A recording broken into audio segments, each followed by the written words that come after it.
ఊర్లో మంచినీటి వసతి ఎట్లుంది? బాగుంది. ఉం? బాగుంది. కరెంట్ టైంకి వస్తుందా లేదా? టైంకి ఉన్నది. టైంకి ఉంది. కొన్ని ప్రాబ్లం వల్ల మనమే అక్కడిక్కడ ప్రాబ్లం ఉన్నప్పుడు కట్ చేయించుకుంటాం మనమే. ఉం. అదైతే ఊర్లో ఏ సమస్యలు ఉన్నాయి యాక్చువల్గా? అది నాలాలు అవన్నీ సమస్యలు ఉన్నాయి.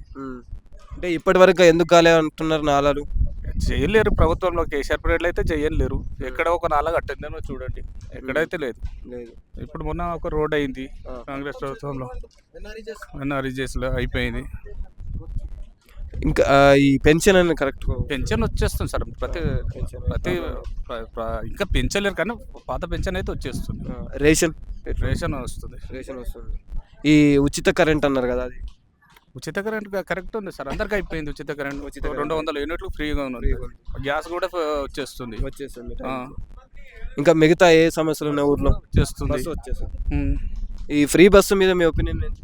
బాగుంది సార్. అది ఇప్పుడు ఫస్ట్ అయితే బస్సు రాలి, ఇంతకుముందు ఇమాం చెప్పినట్లు బస్సు రాలేకుండా ఇప్పుడు నడిస్తే వచ్చేస్తుంది. ఫ్రీ బస్సు కూడా వచ్చేస్తుంది. అంటే ఎలా ఉంటుంది అంటే బీఆర్ఎస్ 10 సంవత్సరాల పాలన చూసుకున్నట్టయితే రుణమాఫీ అయితే అప్పుడు కాలేదు సార్. మాకు కూడా కాలేదు. 5 సంవత్సరాలు చేసి లాస్ట్ మూమెంట్లో వేసిండా, నాకే కాలేదు, చాలా మందికి కాలేదు. ఇప్పుడు 1 year లోపల అప్పుడు అయిన అందరికీ అయినాయి. ఇప్పుడు మరి కొత్త లిస్ట్ వచ్చింది నిన్న మొన్న. అరే 2 lakh లోపల కూడా వచ్చేసింది ఇప్పుడు మరో లిస్టు. అది కూడా బాగుంది. ఇప్పుడు నెక్స్ట్ ఇప్పుడు వేస్తాడు, అట్లేం లేదు సార్.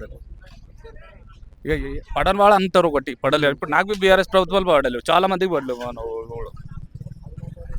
విలేజ్లో చాలా మంది ఉన్నారు పడన.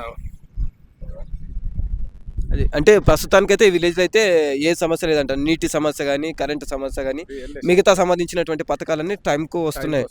టైంకి వస్తున్నాయి.